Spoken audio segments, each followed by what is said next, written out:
Next law है Kirchhoff second law, या इसी को अलग नाम से जानते हैं हम किरचॉफ्स लूप लॉ और किरचॉफ्स वोल्टेज लॉ। जिस तरह से हमने किरचॉफ करंट लॉ पढ़ा है, इस तरह से किरचॉफ का सेकंड लॉ है जिसको हम बोलेंगे किरचॉफ वोल्टेज लॉ, और इसको हम किरचॉफ लूप लॉ भी बोलते हैं। अभी समझ में आ जाएगा लूप क्या होता है और सेकंड लॉ तो सेकंड लॉ इसलिए। सबसे पहले इसका स्टेटमेंट देख लेते हैं कि क्या बोलता है। तो in a close circuit the algebraic sum of, समझना, in a close circuit the algebraic sum of the EMFs, किसी भी क्लोज सर्किट में, है ना, यहाँ मैं समझाऊंगा, पहले स्टेटमेंट ध्यान रख लो। किसी भी क्लोज सर्किट में algebraic sum of the EMF, जितने भी ईएमएफ है उनका sum, and algebraic sum of the product of current and resistance. Algebraic sum of किसका सम, प्रोडक्ट ऑफ किसका, current and resistance in various arms, अलग अलग arms में of the loop is zero. इन दोनों का सम क्या होगा, जीरो। अगर इसको आप ब्रॉडली समझोगे तो जैसे किरचॉफ्स करंट लॉ हमने पढ़ा था वैसा ही है। जैसे कि जितनी हमने बैटरी यहाँ पे लगाई है, सपोज ये एग्जांपल देखते हैं, अगर इसमें हमने 2 बैटरीज लगाई है, कितनी बैटरी लगाई है, 2। कौन कौन सी, जिसका ईएमएफ E1 और E2 है। तो जितना ईएमएफ हम यहाँ से प्रोवाइड करेंगे उतना ही तो इसके अक्रॉस ड्रॉप होगा, तो उन सब का सम कितना होगा, जीरो। सपोज यहाँ मैंने 5 वोल्ट की बैटरी लगाई तो 5 और ये कितना लगा दिया, मान लीजिए 10, तो इन दोनों का सम जो भी होगा, हमने लास्ट क्लास में पढ़ा था कि इनका कॉम्बिनेशन सीरीज हो, पैरेलल हो, तो किस तरह से टोटल ईएमएफ आएगा। तो जो टोटल ईएमएफ आया, सपोज अगर ये दोनों कैसे हैं, अभी पैरेलल है या सीरीज है, तो इनका जो टोटल आएगा वो कितना होगा, जो इसके अक्रॉस ड्रॉप होगा, जो इसके अक्रॉस ड्रॉप होगा और जो इसके अक्रॉस ड्रॉप होगा। चलो ठीक है, कोई बात समझ में नहीं आया तो हम आगे बढ़ते हैं। सबसे पहले सर्किट देखो, हमने एक इलेक्ट्रिक सर्किट लिया है। क्या लिया है, इलेक्ट्रिक सर्किट। ABCDEF एक लूप हो गया, इसमें EMF एक बैटरी होगी, R1 रेजिस्टेंस हो गया, एक और बीच में से एक BE ब्रांच हो गई जिसमें रेजिस्टेंस लगा हुआ R2, और एक CD इसमें लगा हुआ R3।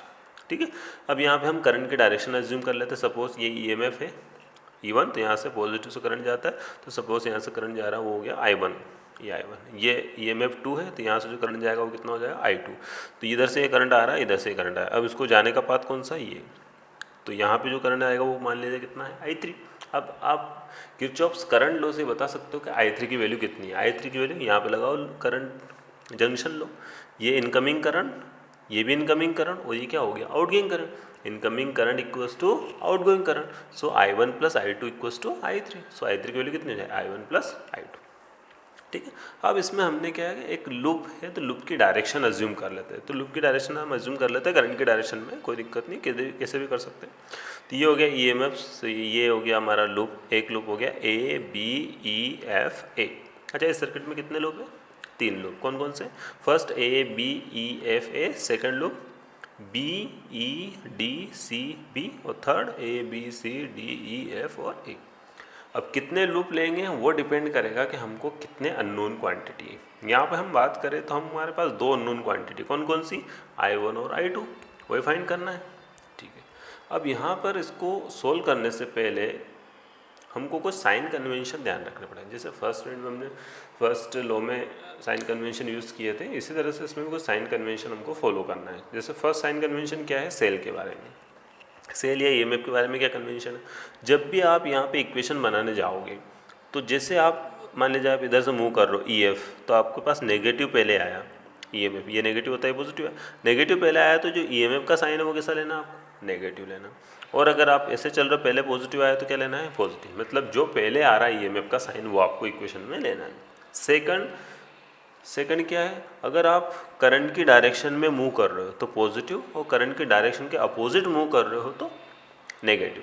अब ये समझ में नहीं आएगा, अभी हम जब इक्वेशन बनाएंगे तब आपको क्लियर होगा। चलो देखते हैं। सबसे पहले हम इक्वेशन ले रहे हैं, applying Kirchhoff second law to the loop. हमने लूप कंसिडर किया ABEFA, यहाँ देख लो ABEFA, इस लूप की हमको इक्वेशन बनाना है। अब देखो, तो हमारा लॉ पे आएंगे हम कि सम ऑफ द EMF और sum of the product of current and resistance in loop is equals to 0। तो सबसे पहले हम स्टार्ट करते हैं यहीं से, AB से। यहाँ कोई करंट नहीं है, स्टार्ट करते, कौन सा करंट आया, I3, और I3 और R2, product of current and resistance in the arm, तो I3 इंटू R2, तो ये हो गया I3 इंटू R2। अब इसका साइन कैसा लेना आपको, पॉजिटिव कि नेगेटिव। अब इधर देखो, ये हमने लूप की डायरेक्शन अज्यूम किया, कैसे, इस तरह से, और करंट भी कैसे मूव कर रहा है, ये अलोंग द डायरेक्शन, तो जब भी अलोंग द डायरेक्शन करंट हो और हमारे लूप की डायरेक्शन भी वही हो, ये देखो अलोंग द डायरेक्शन क्या लेना आपको, पॉजिटिव। तो यहाँ जो I3 जा रहा है वो हमारे लूप की डायरेक्शन में ही है, इसलिए क्या लेना आपको, प्लस। फिर आगे मूव करते हैं हम E से F, तो हमारे पास रेजिस्टेंस आता है R1 और इसमें करंट कितना है I1, तो अलोंग द डायरेक्शन है तो क्या लेंगे अगेन पॉजिटिव। तो ये देखो I1 R1। चलो ठीक है, आगे मूव करते हैं। हमारे पास EMF कैसा आया, नेगेटिव आया। मैंने बोला था जो फर्स्ट आया वो ही लेना है, तो पहले क्या है नेगेटिव, तो आपको क्या लेना है नेगेटिव इक्वल्स टू 0। समझ में आया इक्वेशन, ठीक है। अब ये में माइनस है, इसको उधर जाएंगे तो प्लस हो जाएगा, तो E1 इक्वल्स टू कितना आ जाए I1 R1 plus I3 R2, ठीक है। तो यहाँ पे हमारा जो लो था कि सम ऑफ द EMF, अब इस ब्रांच में एक ही EMF है इसलिए sum of the EMF plus product of the algebraic sum of the current and resistance का सम कैसा होता है, 0 होता है, ठीक है। चलो नेक्स्ट लूप ले लेते हैं हम, ABCD कंप्लीट, ABCDEFA, इस पूरे लूप में हम इक्वेशन बनाते हैं। तो यहाँ से स्टार्ट करते हैं। सबसे पहले क्या आता है हमारे पास, EMF आता है ना। यहाँ से जब मूव करेंगे तो सबसे पहले आएगा हमारे पास E2। अब इधर देखो, ये हमारा लूप हमने लिया ABE, इस तरह से लूप, ये जो कंप्लीट लूप है ना ये ऐसे लिया, ये लूप आया। अब लूप ऐसे आ रहा, करंट उसके अपोजिट है, पहली बात। दूसरी बात, हमारे पास EMF में पहला क्या आया, पॉजिटिव, तो हम क्या लेंगे पहले प्लस E2। उसके बाद आ जाओ R3 में करंट कैसे आ रहा, ऐसे, और हम किधर जा रहे हैं, करंट के अपोजिट। तो जब भी अपोजिट है तो क्या लेना है नेगेटिव, तो यहाँ क्या लोगे आप माइनस I2 R3, क्लियर हुआ। फिर इधर मूव करते हैं, D से E गए, कोई रेजिस्टेंस नहीं आया, F में कोई नहीं आया। फिर कौन सा है R1 में करंट कितना है I1, हमारे लूप की डायरेक्शन भी क्या है यही है, तो अलोंग द डायरेक्शन है तो क्या लेंगे प्लस, तो क्या आ गया I1 R1। उसके बाद अगेन आ जाओ, उसके बाद क्या आया EMF पहले क्या आया माइनस, तो क्या लोगे माइनस E1 इक्वल्स टू 0। बस अरेंज कर लो, EMF को अलग कर दो, ये उधर जाएगा तो प्लस E1, ये प्लस क्या उधर जाएगा तो minus E2, E1 minus E2 equals to I1 R1 minus I2 R3। और इसको क्या लिख सकते हैं, sum of EMF equals to sum of product IR, ठीक है। जिस तरह से हमने करंट में लिया, incoming current equals to outgoing current, इस तरह से इनकमिंग EMF मतलब जो हम इलेक्ट्रिसिटी से अप्लाई कर रहे हैं वो किसके इक्वल रहेगा, ये भी क्या है एक तरह से EMF ही है ना, I इंटू R क्या होता है वोल्टेज, सम ऑफ EMF इसको सम ऑफ वोल्टेज, जितना हमने अप्लाई किया उतना ही उसके अक्रॉस क्या होगा ड्रॉप होगा। अब ये लो, जिस तरह से फर्स्ट लो क्या होता है, फर्स्ट लो अप्लाई हो रहा था या सपोर्ट कर रहा था law of conservation of energy, sorry conservation of charge. Second law support करता है कंजर्वेशन ऑफ एनर्जी मीन्स हम जब करंट को मूव कर रहे हैं किससे, बैटरी से, तो हम क्या कर रहे हैं वर्क कर रहे हैं मतलब एनर्जी लग रही है। तो एनर्जी लग रही है जब उस चार्ज को पूरा कंप्लीट रोटेट होने में, तो जितनी एनर्जी हमको यहाँ से चार्ज को पहुँचाने में हुआ, वापस से चार्ज यहीं आ गया, तो उसने जितनी एनर्जी दी थी वापस से वो एनर्जी क्या कर दी, रिटर्न कर दी।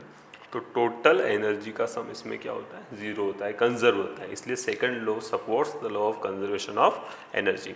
हमेशा ध्यान रखना, first law support the law of conservation of charge, second law support the conservation of energy. और ये क्वेश्चन हमेशा एग्जाम में आता है, या तो किरचॉफ्स लॉ का क्वेश्चन आएगा या फिर ऑब्जेक्टिव में इस तरह से क्वेश्चन आएगा, इसलिए बहुत ध्यान से पढ़ना। कोई भी डाउट हो तो मुझे आप बता सकते हैं, मैं इस पर अब न्यूमेरिकल आपके पास भेजूँगा, उसको सोल्व करना और मुझे आंसर करना, ठीक है। Thank you.